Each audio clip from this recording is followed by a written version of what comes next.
Hey, Ra, What's up? what's up? How you feeling? I'm good. Detoxing? Presently, yes. Yes. My body's healing. Yes, detoxing.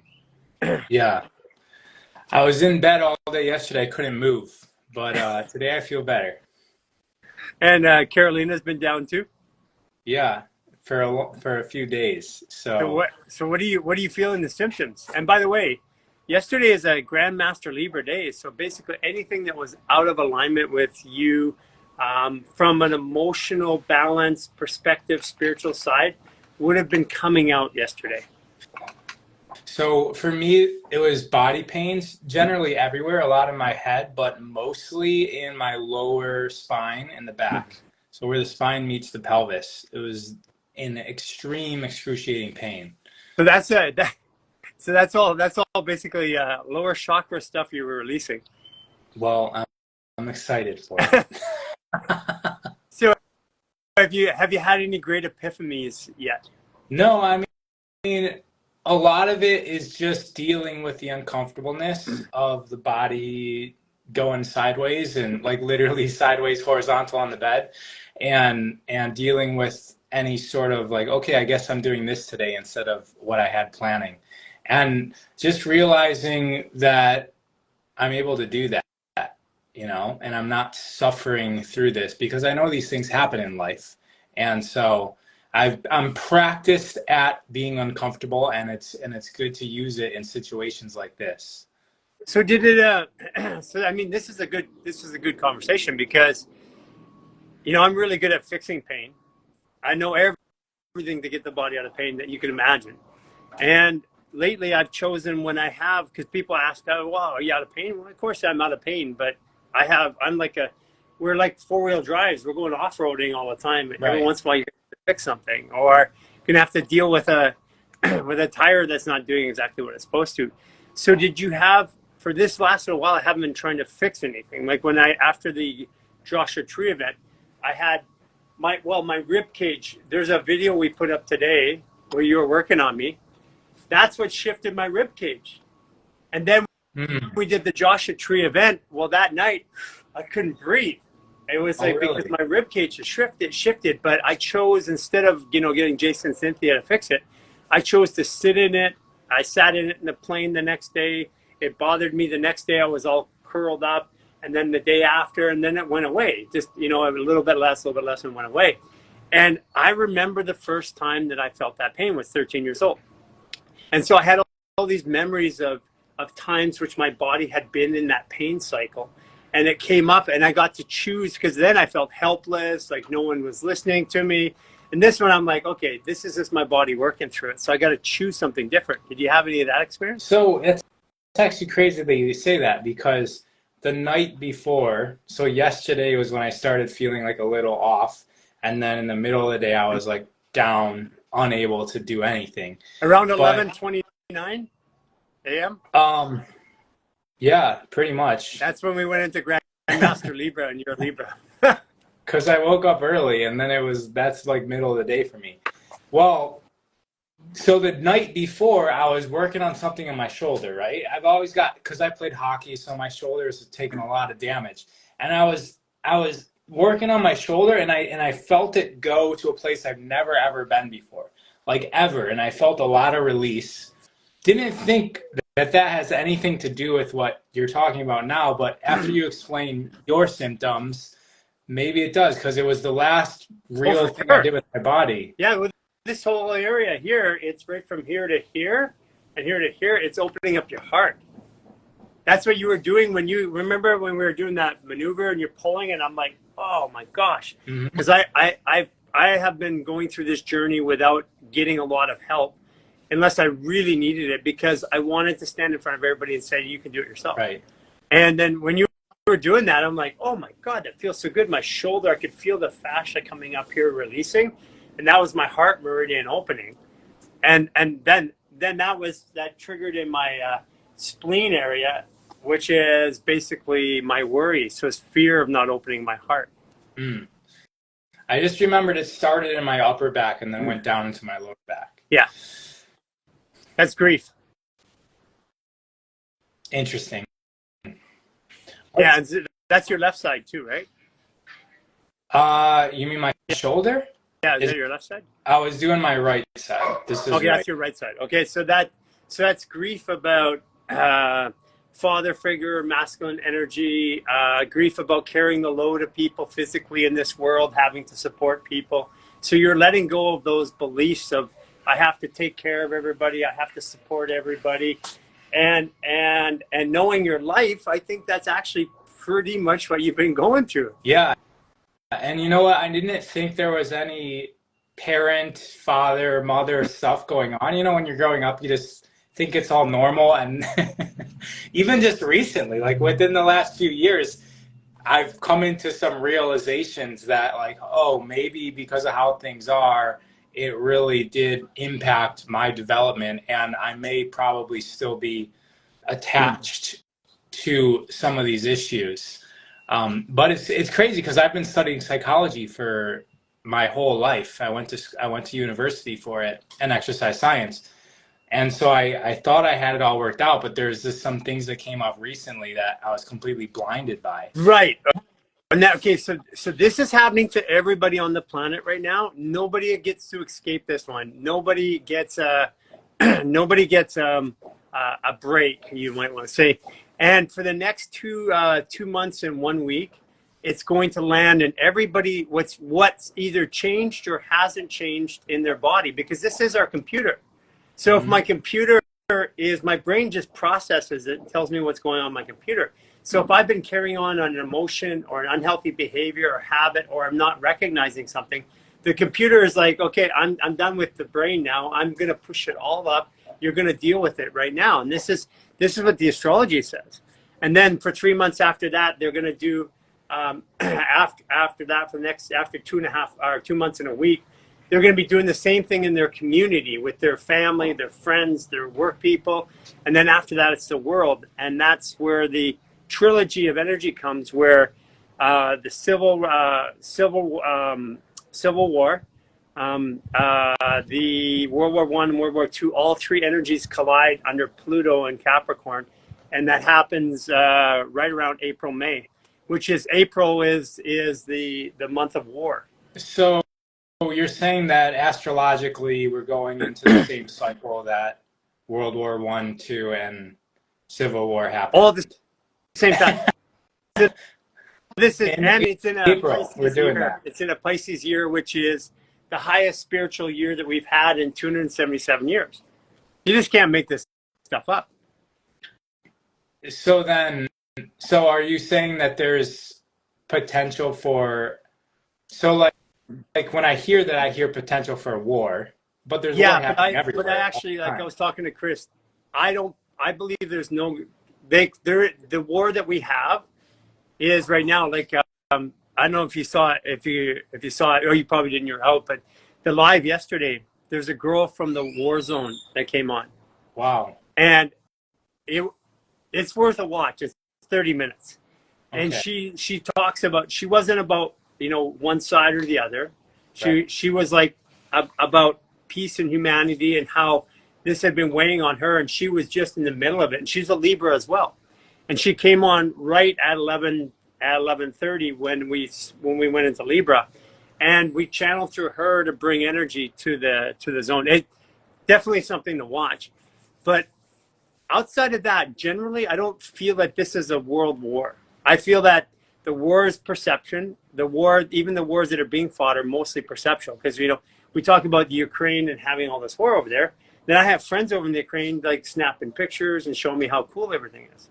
Yeah. And yeah, I mean, it's a war of the non-physical as well, right? And we're constantly in that. We're bombarded by agenda through TV, through influencers that are hired to say a certain thing. So that's a war that we're all in. It's not just a war that's happening on the other side of the earth, but like you said, war is like it means something. The definition of war is probably needs to be upgraded in this context. Yeah. So it's a war on perception, because the first war was really a war of blood and guts, right? And people were losing their lives. And then we had a war on emotions and our well-being, which was like everything from the emotional suppression that happened through the 60s, 70s, and 80s, right from the 40s all the way on. The emotional suppression. And then we have a war on our perceptions, which is happening right now, which are the three states of the brain: the primitive, action-based, hormonal driving, then the emotions and the emotions in the midbrain, the limbic region, and then the frontal brain is the perceptions. So we're just actually doing the exact same thing. So we're working out of humanity. As bad as war is, after each and every war, it brought, like, the safest place for a Jewish person has been traditionally Germany, Berlin. The most accepting, because it brought tolerance. The war and what happened brought tolerance to the region, and everybody rose or had a consciousness raised. It's like if I'm angry at you and we have a fight, we argue, we have a fight. Well, we go away and there's no energy left to fight usually, and so that we go on with our lives. So it's the removal of emotions that are stored in the body, and right now it's the perceptions that are driving everything. So that's why this current version of our war is perceptions. That's why we're finding out about child sex trafficking. We're finding out about things like Disney. We're finding out about all the stuff that you've been researching that we've been hit upon. The calendar's been changed on us. All the things that have conscripted us into this current state of awareness are being shown. Yeah. And you really have to look at everything as from like a holographic perspective, right? Which is what you're doing. It's not just a war. Like you said, going back, there's war that was blood and gore, and it was very physical. Then it was emotional, and now we're in perception. And that's essentially the entire earth is a being that's going through this process, and we're part of that. And we're experiencing things in our life. It's that as above, so below, as within, as without, so without. And when we look at things from that context, it makes it really easy to cross the bridge that you're laying out here, Yeah. right? That this is an upgrade thing. This is a graduation. Yes, there's trauma, there's pain that happens in these circumstances, but as a collective, as a whole, this is part of the process. Yeah, and the trauma and pain is already there. What we're doing is the war is getting out the trauma and pain. It's giving it a way to get it out of the body. Like sickness. That's what it is. Trauma and pain is a sickness. War is an expression of sickness, emotional sickness. Because a lot of war is really is not about anything. It's about somebody who doesn't like somebody, and they build a lot of energy around the people, telling them this is why. But the people generally don't want to be in war, and that's what I believe is standing up right now. This is where the astrology kicks in, and we start saying, we don't want this anymore. And the conflict that's currently happening in the world, people are looking at that saying, no, we don't want that. Right. And it's like realizing what sickness is, right? It's not that you're sick when you're actually laying in bed sick. That's all from years or weeks of the stress and what you're eating. That was when you were sick. Yes. You actually having a fever, laying in bed, that's actually the healing process. Right. Right? So that was the link I was making to war. Like, it's getting it all out there on the table so we can at least start cleaning up the pieces and picking up. And I think there has to be some element of it. There has to be some physical conflict, but then the rest of the people say, I don't want that anymore. And that's what's starting to happen. People are standing up, and they will do so. And the war is not going to be us fighting each other this time. The war is going to be us fighting the systems that have put us to war for thousands of years. Yeah. Divide and conquer. Yeah. Like, hey, here's a good one in the health space, right? It's like the war between carnivore, vegan, paleo. You just name the diet war or the lifestyle choice war, and then they use all of the celebrities and media and science to validate their point. But while we're fighting this war of what's not, of which type is better, the first question is, why do we have to eat differently to feel good? It's because something's not working in our system, because it wasn't that way 50 years ago. Everybody could eat and everybody felt good. So then the second question is, why are we fighting against each other when the real war is, why are there chemicals in our food that are causing us to be sick and malfunction in society, have anxiety, depression, die sooner, cause cancer, etc. like that? Why are we, so we're so busy fighting each other that we miss the fact, like I get this with a lot of, because I eat plant-based now. And you notice I didn't say vegan. Yeah, very different between vegan and plant-based. Plant-based is a way of regulating the food that goes in my mouth or determining what goes in. Vegan is an activist statement.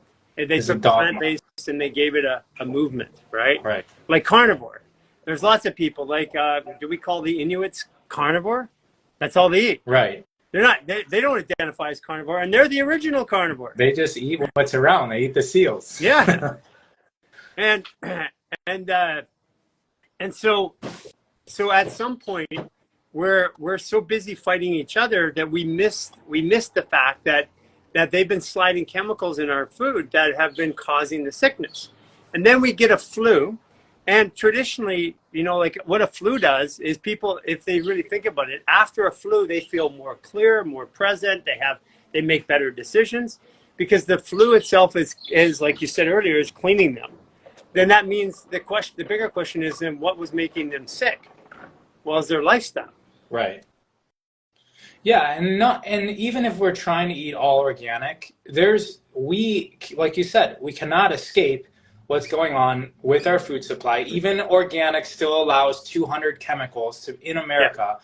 Yeah. It's like around 200 chemicals can still be sprayed on organic crops. I went and lived on an organic farm, and they're like, all right, you're going to take this. We got beetles on the blueberries. You're going to take this stuff and you're going to spray it on them. And I'm like, wait a minute. The blueberries I've been eating right off the tree the last few days because I thought this was an organic farm, not spraying anything. They're like, yeah, don't worry, it's organic pesticides. And I'm like, dude, but I also don't want to be eating that.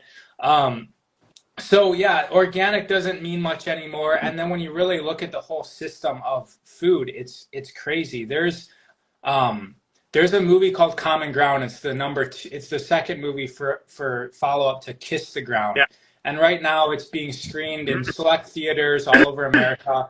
But you want to see it now before Netflix is going to make them take out a whole bunch of stuff, because they expose a lot of the industry. And before streaming places like Netflix and Amazon accept that movie, and they're going to have to edit a lot of the stuff out. So I would encourage anybody, if they're unsure on like what we mean by the food supply is tainted, look at that, because they incorporate the universities with the what are they even called? Pharmaceutical companies. Yeah. with what's coming to our table and why that all exists. And it definitely is a war. Our food supply is weaponized, because if we are dull inside, then we're essentially like drones walking around just doing activities. It was called Common Ground, right? Yeah. And I had an opportunity to spend some time with Ryland, his family founded Cafe Gratitude. Yeah.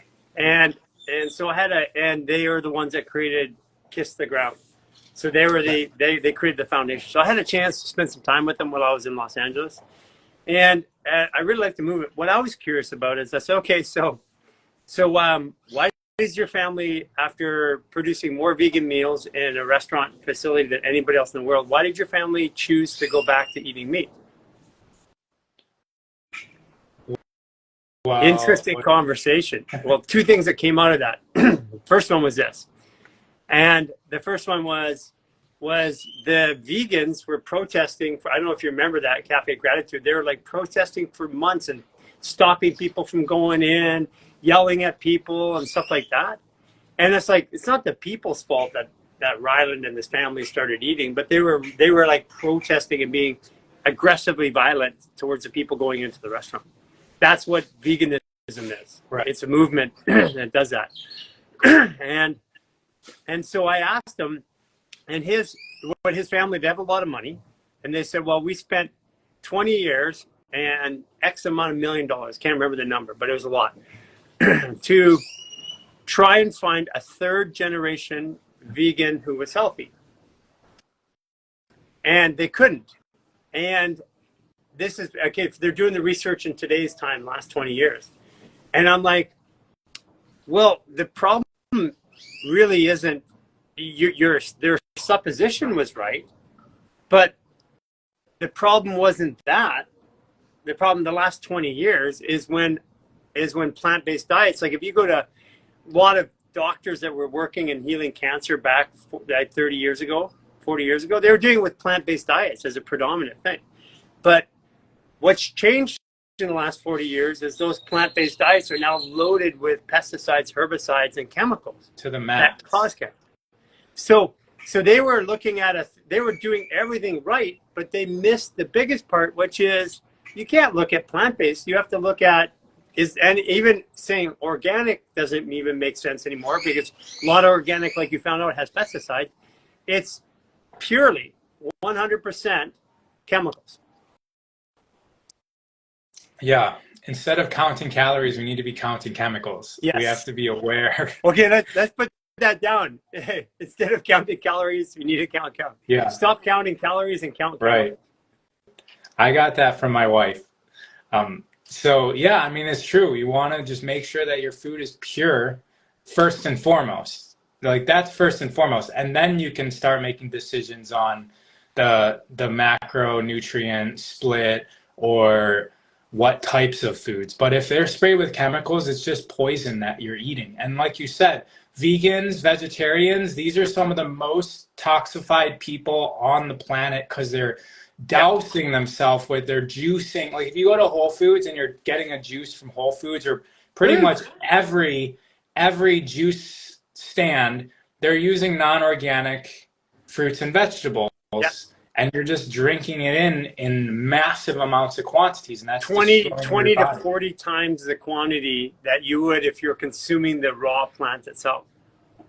I mean, it's hard for us to even imagine what that's doing to us, but the bacteria is affecting our emotions, it's affecting our perceptions, like you're talking about, it's affecting our physical body. We usually just look in the mirror, right? That's most of our gauge of how we're feeling. But if we've got invasive thoughts all throughout the day, or if we're in stress, or if we're thinking shame about ourselves, it's likely that could be correlative or even caused by issues in your physical body, like the fascia, all that trauma stuck in the physical body, and then even just our bacteria in our gut being out of balance because of the poison in the food.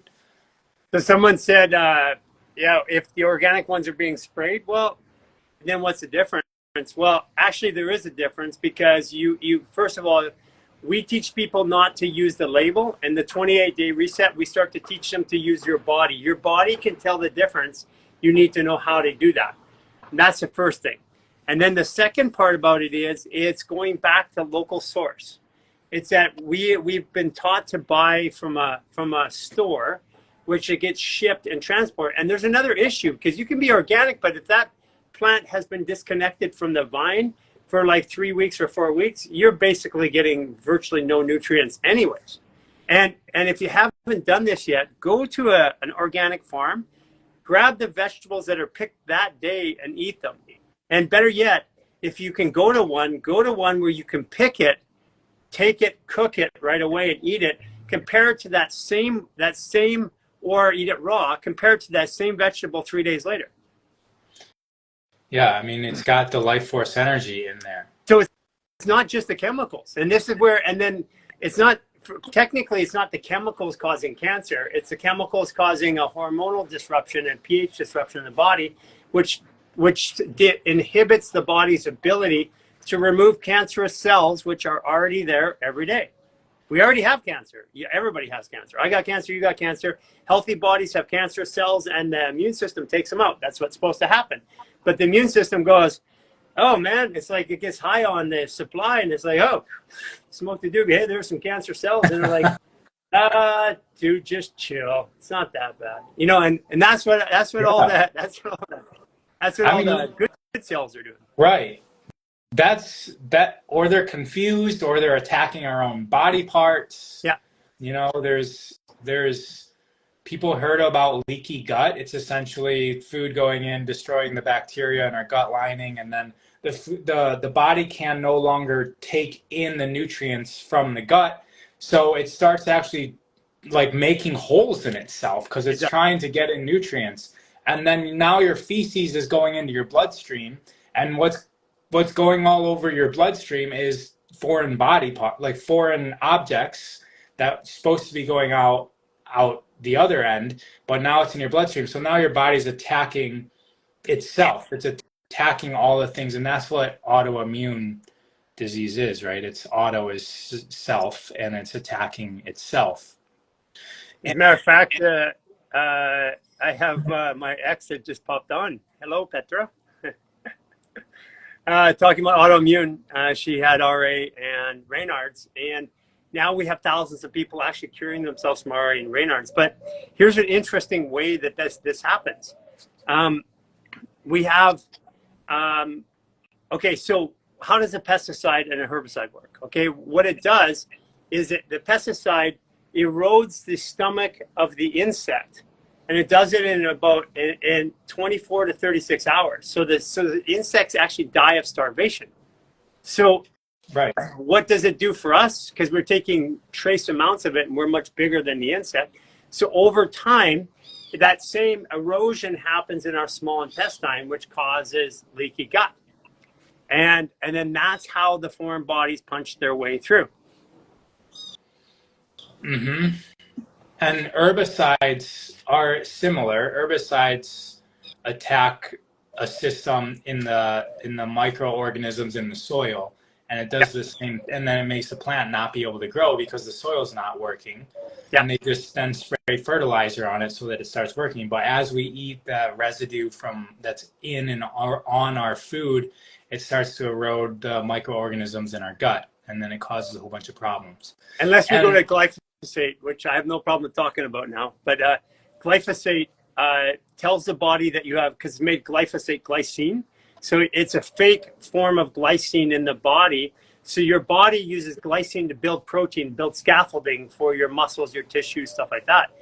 And it treats the glyphosate as glycine and so it's an artificial glycine, and it's making proteins out of it. So you get protein folding issues, which then is what causes all of the deleterious, all the cancer.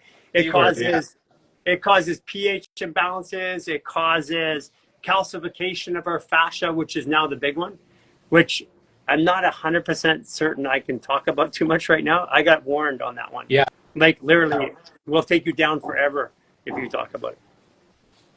Well, because you're going against the industry that's the most powerful industry on the planet. Yeah.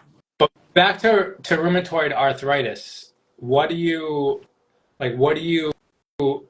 can you say why you feel that? Oh, yeah, 100%. We actually have we have like literally probably 1,000 people that have shown reverse diagnosis, and we have one of them is if you go on our YouTube, you can look at I cured my autoimmune disease with RA, and that's just, every once in a while we get one that was really, really good. And if we had more resources, when we have more resources, we'll start putting up hundreds of stories.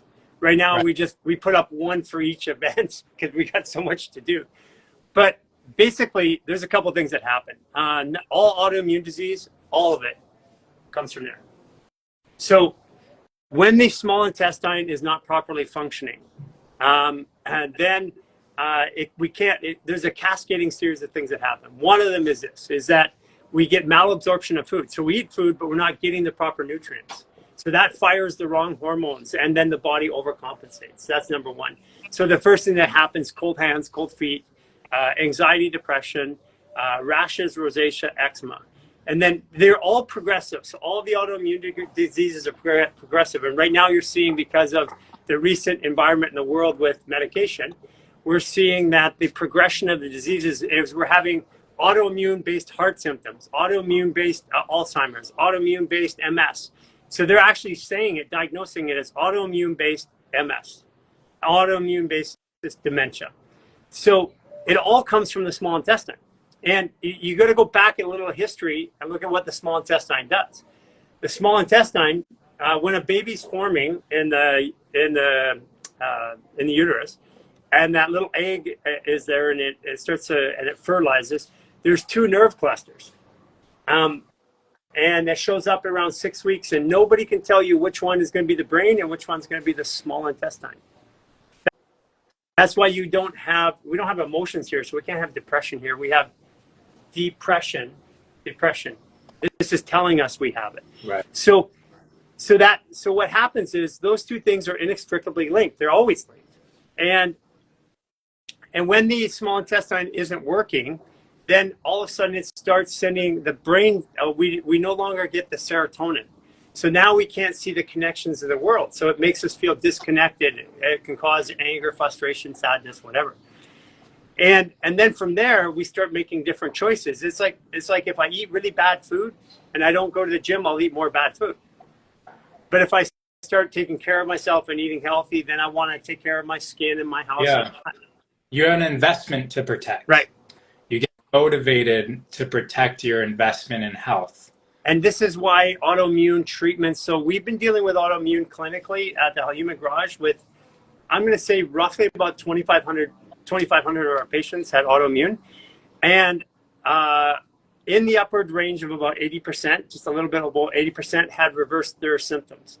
And a whole bunch of them reversed their diagnosis. Well, what was different between us and other people? Well, we're doing this fascial work in the stomach area. Because you can take all the right medication, eat all the right food, but then we have a lot of, especially young women that are doing everything right and they're still having symptoms.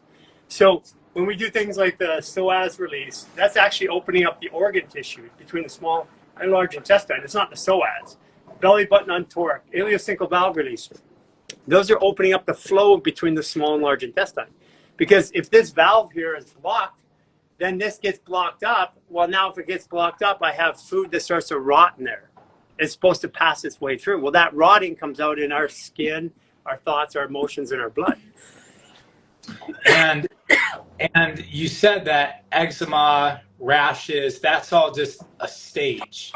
Yeah, in beginning stage. And it's super important for people to understand that's a symptom of something that's going wrong, and treating the eczema directly by like putting stuff on your skin isn't like, that's not the answer. The answer is figuring out what's causing this, because if you don't figure that out and switch something, then you're going to progress into all sorts of other issues, like you said. So this is what happens here. This is why young women, what happened was in 2018-19, our patient load changed from predominantly men, like it was like in almost like a 70% range men and 30% women, to all of a sudden 80% women between the ages of 25 and 35.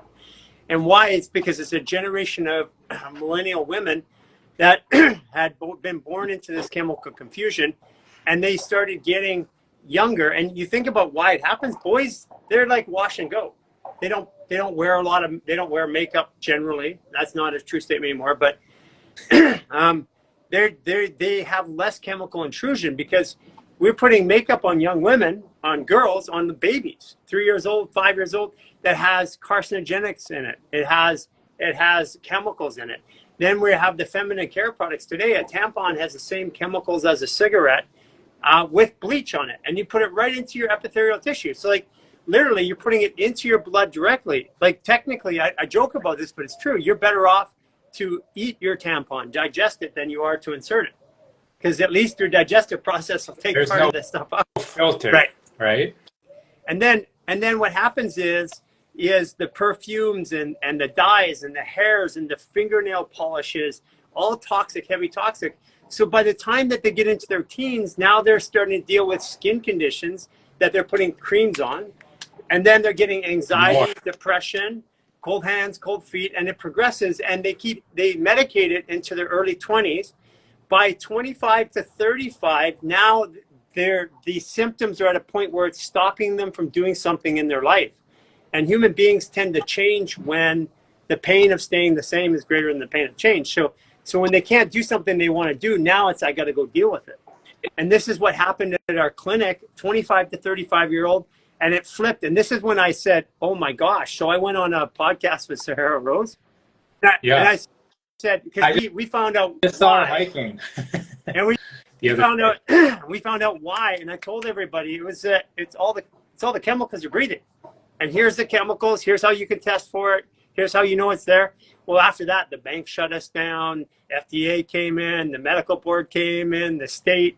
I mean, it was just like one thing after another, and they basically just pushed us out of business. Really? Yeah, that's right. That was when you were there, Ra. When you came in, that was at the end of it. I was just like, I'm giving up. Like, I'm gonna go. I knew at that point. It was a shock when you guys shut down. It was just a shock. Yeah, because we were like, wait. I mean, we had like 3,000 people on a waiting list. Yeah. So it wasn't for lack of business. It was to do business. The amount of disruption we had. We had Wells Fargo. I have no problem with saying this because I can back it up. I have all the emails and all the documents. We had Wells Fargo just stole money from us. Literally, just took our money and said, "Sue us." We don't know. This is the game we're playing in. None of us signed up for this, but we all should be aware of the possibility of this happening. Yeah. You mentioned something I just want to highlight, which is like the women they get attached and they don't want to change. Like the lotions just get more expensive and more intricate because they think that the cheap stuff isn't working. So they just get more expensive lotions, more expensive face creams, more like they do their nails more because their nails are getting crappy and falling off. I know somebody that doesn't even have fingernails growing anymore. And her answer to that is just making sure to put on fake nails more often.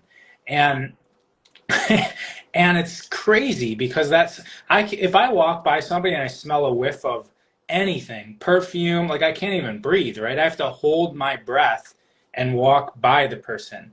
And so I think that people feel like they have to wear makeup, they have to wear perfume or cologne. And it's not like that's a trend that's not really that popular anymore. And if we can open our eyes to the fact that it's okay to go out in the public without makeup, and people will accept you, and people will get to know you as this raw, clear, clean person, and then you now have a life centered around you being you and not you being this mask that you've been trained to put on. As I say, guys, you ugly, you ugly. Everybody accepts it. I love that. Right. No, and this is part of the journey because the first thing that we do with women, I mean, I'll tell you some of the like the grossest ones that are doing it right now. It's like things that are going their antennas, which is like dry hair shampoo. Perfumes, which are absolutely laced with pesticides, herbicides, and with glyphosate. And then the fingernails. So this is your fascia. Right. So is this. This is your connective tissue. This is your sensory processing the world. The question is, why do we do it? Because as a society, we determine what's beautiful or not. But at one point, really shapely, little heavy women, those were considered beautiful. One part of society, it was when they had small feet. So we determined this. So we determined that if we stand on heels, push our chest up, which causes adrenaline, that's adrenal fatigue. It reduces my breath, which means I have more adrenaline. We said that that's beautiful. And what it does is it creates excitement, which you feel and I feel. But that's also cutting off the natural flow of the calf, which pumps the heart. So, right. Yeah, it's causing behaviors that we know of as craziness in the people that wear the high heels, right? Like their ability to handle stress is less. Yeah. Maybe it has something to do with that. Yeah, well, because what happens is you wear heels every day. Now your body, if you stand on a heel, if you're like calm, you put yourself up on a heel, even guys can do this, and then you push up like this, it pushes against the chest. So when I breathe, I don't have the same expansion capabilities. If there's any restriction to expansion of the chest for any reason at all, the body automatically fires a small amount of adrenaline, norepinephrine, and then cortisol. And those hormones, 10 years of doing that, all of a sudden, I'm fatigued. Now I'm drinking lots of coffee. You, you know, I hope, it just is yeah. this spiraling downhill. But we did this as a society. And the reason why is because, to be honest, is that women have the power of creation. Hmm. And And there's been a malevolent attempt to dumb them down. And I don't mean dumb them down here. It's to take away their natural ability to manage and project and emotion, because when they're stressed out, they can't. And Right. we have a low level of stress, which is normal for everybody. There's there's been like our on Earth, if we look back, there have been societies and times where women were the ones that ruled everything, because in the beginning they produced life and we valued that, and so we looked at them as magical. And then men get tired of that at a certain point in history, and then they start using their physical advantages to suppress the power. We do that with everybody that's powerful, because how are we going to rule a society or a group of people without dumbing down them so that we can rule them and position them and influence them in certain ways? So it's really easy to see once you look at it from that way. And the media has a lot to do with that. If all girls see when they're growing up is movies with other women that are beautiful and attractive in high heels, what do you think that they're going to aspire to do? It's all about look at, I'm part of the generation, we've talked about this, that went out and became bodybuilders, built our bodies, and we convinced the entire generation, including women now, to go and build muscle. Now we can see the result of it. It's been 40 years, upwards of 50 years now. Now we know building muscle causes a degradation in our ability to move and dysfunction in our hormones. And over time, it just take a look at, like I saw Arnold the other day, and I'm like, man, it just doesn't look it anymore. You know, Yeah, and like how do you sleep? yeah, exactly. And I was part of that. So I've worked myself away. Like I say all the time, you touch my body. It's not that I don't look not muscular. I mean, I think I look okay for that perspective, but you've touched my body. It don't feel like a muscle body. I mean, mine's getting that way as well. I told you when I came to India that I do yoga every once in a while, once or twice a week, but I haven't been to a yoga class in months now. And I look in the mirror and I'm like, I still look like I'm active in the gym. I mean, I'm not bulging with muscles when I was, deadlifting 400 or 500 pounds and running 5 minute miles and stuff like that. But I still look like healthy. I still have, like, I can actually see my abs You look still. better than Oh, you did in Myocon. oh yeah, Yeah. probably. No, I you mean, I do. feel like I'm vibrant. Yeah, you and And you're way more vibrant. I'm And doing that's this. and that was, you're right. Your fascia has started to feel like fascia, not like muscle, not like muscle crushing into it. And that's what I noticed. But you look vibrant. You looked healthier. You feel healthier in your body. And the big change for you is fascial maneuver. Yeah, exactly. I do that daily. That's the consistent thing. And I laugh because how distant I am from what I used to be, which was I would get stressed out if I didn't work out twice a day. If I had to travel or something and I wasn't able to work out, it would be like the biggest upset in life. And I remember I was talking to Jason about this too, because he was also in the gym Yeah. business, and we both had to cross that bridge of being okay, like not identifying with the muscles of our body anymore. And it was a process, and I'm long beyond that. But it's funny just to think back that I used to be that person that had to go in the gym and move a metal piece of object over my head or curl with my hands to make myself feel like I was attractive or feel like I was powerful as a person. That's the key. And and that's why this summer, between the time I saw you at Myocon and the time that I saw you, there was a big change in my body. But this summer, I chose to basically do nothing.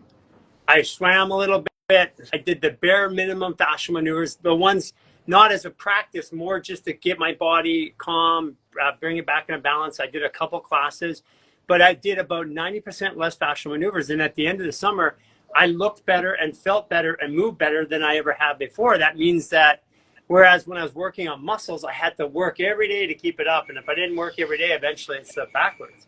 But working on fascia, it's like, it's weird. The less I do, the better it is. Actually, I've been doing a lot of maneuvers, and I'm going, wait a second here. It looks like I'm smoothing out or something. Maybe I should slow down a bit. I've been noticing that about you. I've been seeing some shirtless videos of you, and I've actually noticed that, like, yeah, you're looking healthier for sure. Yeah. Yeah.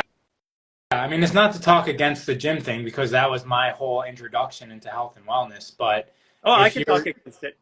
Yeah, I did it for 40 years. Well, then you know, and like that's what I would wonder is like, are the people in my gyms getting healthier? Because I'm seeing I can people tell you just from statistically looking at lab tests of the influencers and the people that work out, they progressively get more and more load, because what happens is if I'm not pumping the engine, what happens is the body then has to deal with the load of the muscle and everything else. And if I'm not pumping the engine, then it becomes, I start to use too many stress hormones to move my body. And if I use too many stress hormones to use my body, that dysregulates my hormones, my emotions. I mean, every measure, since if you look at during Kennedy, when they put the health measures in the schools, if you look at the teenagers that were like, what was that? The presidential physical fitness test or something like that? And they all were, everybody was lean. Every high school kid was lean, muscular, climbed, ran, everybody. And then from there to where we are today, even the ones that are supposedly in shape aren't really in shape anymore. Right. I mean, I mean, exercise adapts, and we went from bodybuilding to then being more agile, like being like Spider-Man-ish, and that's kind of going on now, and we'll see where it goes to. And we're just moving back. This whole thing that you guys are doing is it feels more real when you do it after doing everything. I've done everything. Yeah. And so it's definitely on point. Yeah, I guess it's not you guys anymore. I guess it's us that we're doing. Right. I know you keep on saying that. but you're over there and I'm here. I joke about that because you're such a great example of somebody who's lived both worlds. I mean, you own gyms, you were winning CrossFit competitions all over the world. You've done every practice you can possibly imagine. You just have to look through your Instagram. You can see everything up there that you know you've done. And then there's something that's resonating and it's helping and it's changing. The crazy thing is that when I own my gyms, if I thought back like 10 years before, I could do more things. Like after I was competing in CrossFit, my shoulders were getting injured. I was unable to even do something simple like a dip. But in the competition, you're able to just use whatever part of your body to get the movements done. So I was able to get them done. But in terms of just like freely being able to like do a push-up without feeling like I have to position my body in a perfect position because of all the injuries, it was before I started working out every day. I was training a lot. It was my body was a lot more functional when I was just doing it casually as opposed to in a sports type environment. But sports aren't necessarily healthy. Everybody knows. I mean, sports aren't healthy, but they're healthier than working out. I think I did this with you. Like, did I do this one with you? If you just take your hand and move it like this and check your range of motion. You did something like that. And then you squeeze it like you're holding something and then check your range of motion. Now it's restricted. Right. So we're not, in nature, we don't grab a bar. Well, we don't grab a bar. We grab things and we pick them up and we move them. And when we do this with an open hand, then what we're doing is we're leaving the joint for mobility. But when we build muscle like this, we're building a restriction into that joint, which eventually we're going to pay for, which is what I was, here I'm at the top clinic fixing athletes that couldn't be fixed by their own teams. And what I'm doing is just removing the restrictions so that they can move again. Yeah. I mean, that's why clinics like you had, the original human, the human garage as it used to be, you guys would just see people that were doing the healthy stuff all day long. They're going to the gym, they're working out, they're playing sports. Those are all chiropractors' clients, or they're the women that are wearing high heels and now they've got shooting back pain. So yeah, it's funny because I knew chiropractors that would purposely join a CrossFit gym so that they would have access to all the clients. Yeah. No, hey, listen, I would do the same thing. It's like, where's your basic clients? Well, actually, we could jump this conversation to other. It's like, because that goes into every industry, right? Anybody who needs access to a market can get it. That's what happened to the Catholic Church. Pedophilia. You get access to young boys. Right. Yeah. Right. Well. Yeah. I said we can jump this conversation really quick. I'm glad I avoided that. My dad was telling me to be a altar boy at one point in my life, and I just was like, I hate church to begin with. There's no way I'm going to go voluntarily spend time there. So I'm glad my brother and I avoided that. So with everything that's going on right now, okay, you got all this craziness in the world, you've got all this craziness around you, you've made some big changes in your life. What does your life look like? Because those changes are worth people understanding. I believe everybody's going to have to go through this. So they are. I mean, it was the same thing when COVID swept the world. I was doing men's groups for 8 months before COVID hit. And you could see in everybody's life, it was falling apart. Everybody's life was falling apart. And then all of a sudden, the world fell apart. It was like perfect synchronicity. I could see it. And right now, yeah, there's a lot of death and destruction going on in the world. And there's a lot of people that I know that are going through this like illness thing or getting sick. And now it happened to me. I mean, I don't know if I'm sick anymore. I don't feel like it now. Well, you're not sick. Sickness is a condition that leads to. So what's the words we use? Detoxing. All right, I'm rebalancing and defragging and rebalancing. Defragging, rebalancing my body, my systems. Because when the systems are off, they rebalance, and it shuts you down for a day. Because the pain that you had, like in your lower back, I mean, that goes away pretty quick. So it's not like a permanent condition. It's just something that was coming through you away. Right. And I always try to focus on the health, right? And that's why the words, and I'm glad you're correcting me. Thank you so much for standing up and doing that. But even the thoughts of how I relate to it isn't so much on I wish this was gone or I wish I didn't hurt. It's more about like just thinking about the beauty of life, and one day I'm going to be back experiencing that as usual, and this is part of the process. But what does my life look like? I'm like really busy for some reason. Like the busyness. Yeah, but you've changed. I mean, you went from got to have a house, got to have that. So you did some crazy stuff. Why don't we talk about it? Yeah. So we put all of we're living in nice houses, and we're not certain what's going on in the world. So we had an estate sale, sold all of our stuff that we could, and then we put the rest of the stuff in storage.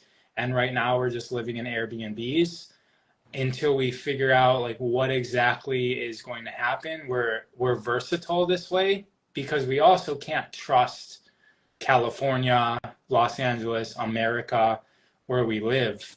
So we're in this sort of like uncertain phase, and I'm very comfortable like this, but also I've got a wife that I want her to be happy as well, and she seems very comfortable with it. So what kind of emotions came up with, like, I mean, literally selling all your stuff, like literally selling everything, estate sale, you leave your house, you come back, you're not even allowed to be in your house. Yeah, so what are the emotions that happen? And those things, they rip you off too, because I don't think they sold that. I think they took a bunch of stuff. But anyways, it's because we just bought all new stuff 2 years before, because we furnished our entire house, and so everything was brand new. So you're talking about like a $5,000 couch, and then after you split it with the estate sale, you're going to get like maybe $800 for it. And that was like across the board. A lot of things were even less per dollar getting back, because nobody really buys furniture. Not in California, man. Furniture is worth nothing there. Yeah. So, and the main thing is like we're buying new furniture is actually not worth it. Like that was the main thing is like we spent so much money on this stuff. Why did we do that when here we are just like letting it back out? And no matter what, you're going to do that. Like even if you think you're going to hold on to something forever, you're eventually going to let it go for nothing. And so a lot of that was a restructuring of like maybe we didn't do this whole furnishing of the house thing properly because it's just a lot of wasted money. Yeah. And realizing that you're just letting money, you're not being responsible with money. That was like the main thing is like, we haven't been as responsible as we could have been.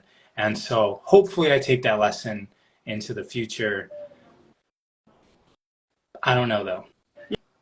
You know, so for me, there was this distinct phase from 2018 when I discovered this fascial work. At the time, I wouldn't let my wife, she wouldn't like try to buy me clothes. I said, don't buy me clothes. I stopped buying everything. I stopped accumulating stuff.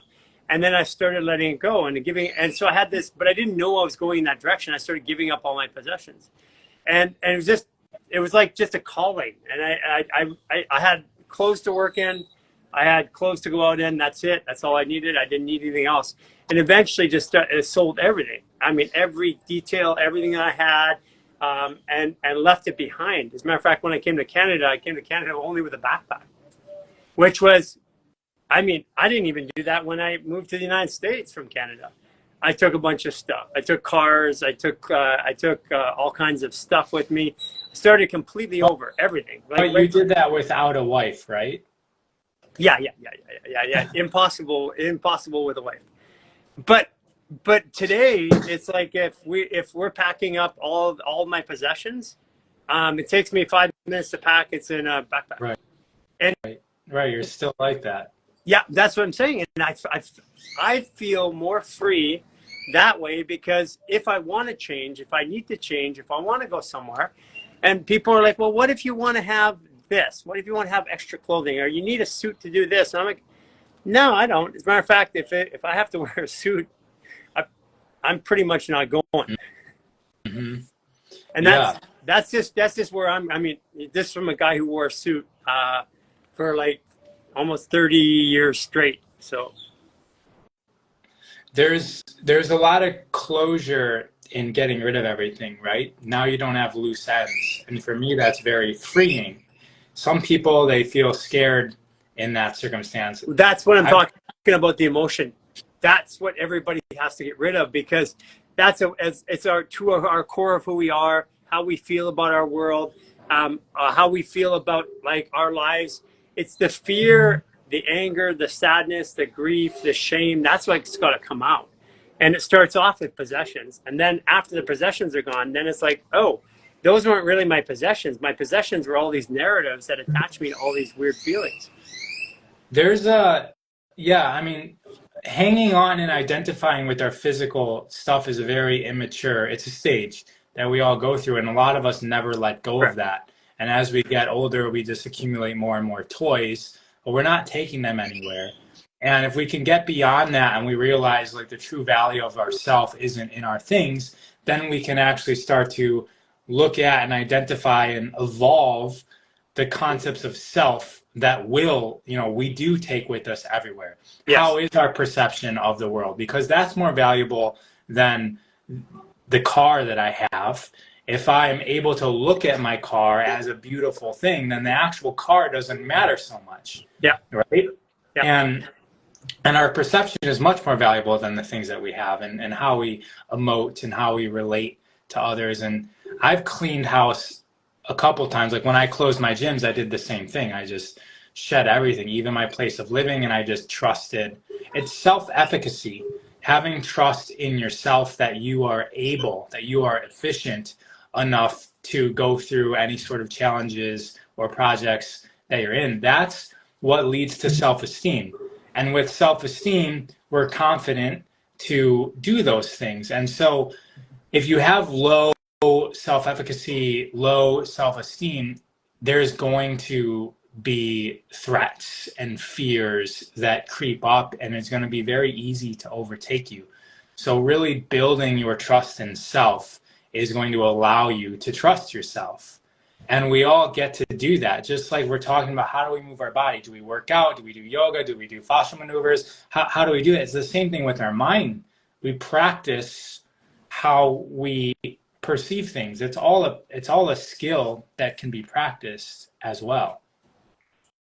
It's going to be an interesting 2 months and 1 week. Actually, 2 months and 10 days, I think it is. 2 months and 12 days. It's going to be interesting because the way I perceive the world is all of those emotions, which are held by a narrative in my brain, which is I have to have this to feel good. I have to have this to feel safe. I need to protect myself. I need to save for the future. These are all going to be blown up in everybody because, everybody's thought they needed to save for the future. Well, people are finding out this last week here. I've noticed that bank accounts are being deleted from like big institutions. Like literally, I have no bank account anymore. And they're finding out that we're coming into the biggest real estate crash in the history of mankind. We're coming into a banking collapse. Has to. There's no way we can go forward. And then we will get through it. We will be on the other side of it. But in the meantime, it's the emotions that we have to go through, that we get to go through while we're doing this. And you and I and our team here, we purposely did that. Like we gave up all of our possessions. We don't own anything. We don't have an income even. We have stuff that we need that is required for us to do our daily activities, to keep doing what we love to do. And we love to do this. We love to help people, and this is what we do full time. But to get here wasn't easy. I mean, 2 years ago this time, it was like, are we going to be able to survive? Are we going to be able to eat?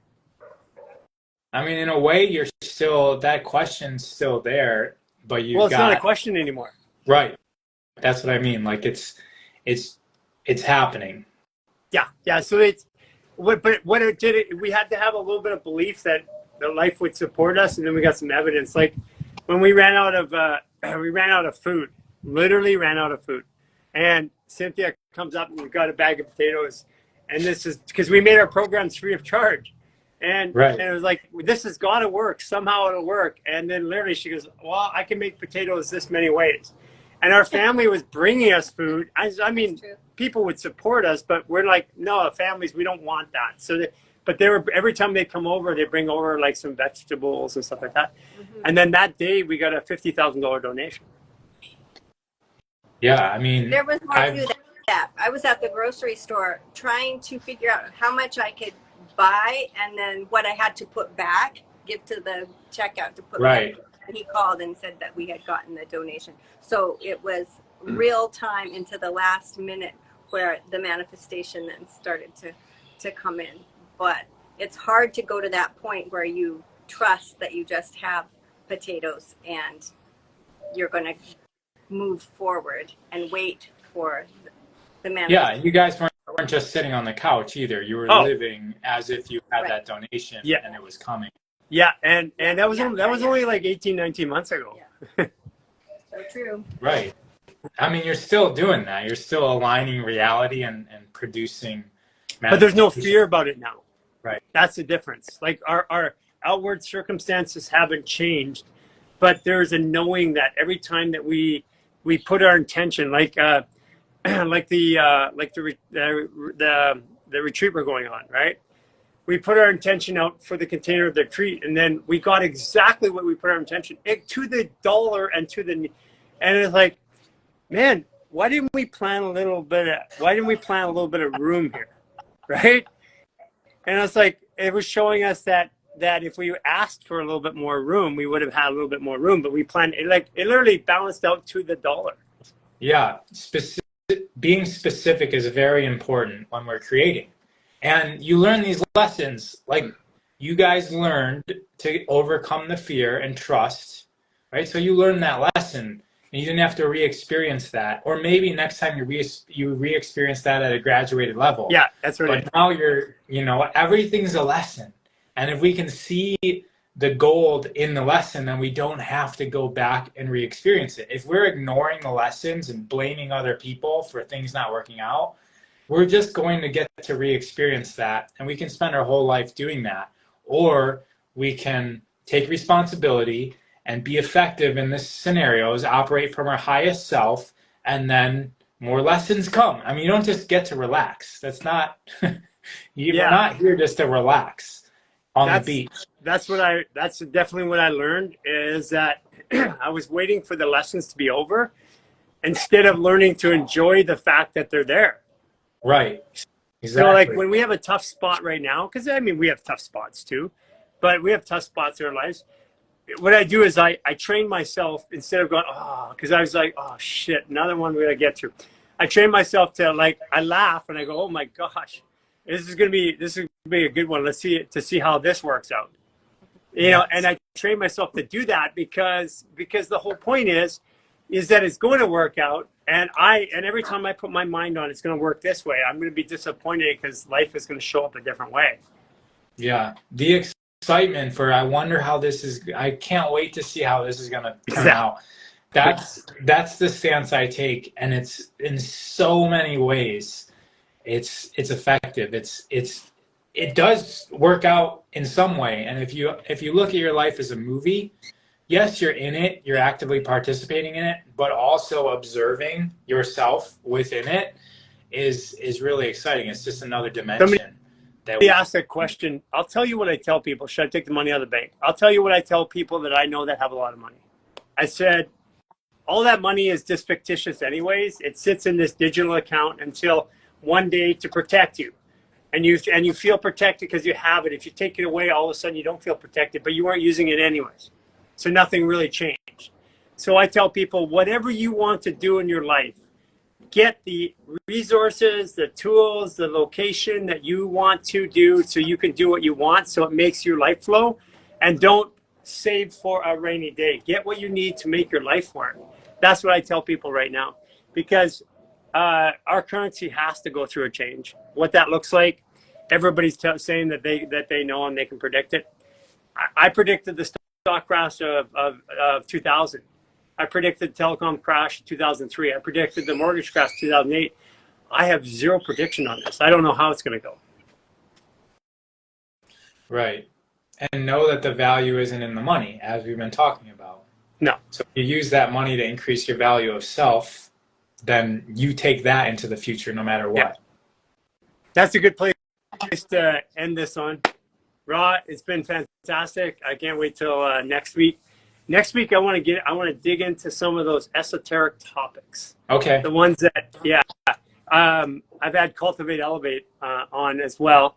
And I think that there's a real desire for people to look at the world that they live in a different way. They're hungry for information. That's what I feel. Yeah. And I think it's beautiful. We don't necessarily have to accept everything, because there's a lot of that stuff that's contradicting to our current narrative. And we don't have to decide whether it's true or false. We just have to look at it like a movie, like we look at any fiction movie or nonfiction movie, and then determine how we can integrate the knowledge into the wisdom of our life. And there's so much stuff out there that we could talk about. Yeah, let's take a few of these big topics down. All right. And let's rip them apart. Cool. All right, take care. Bye, everybody. Take care.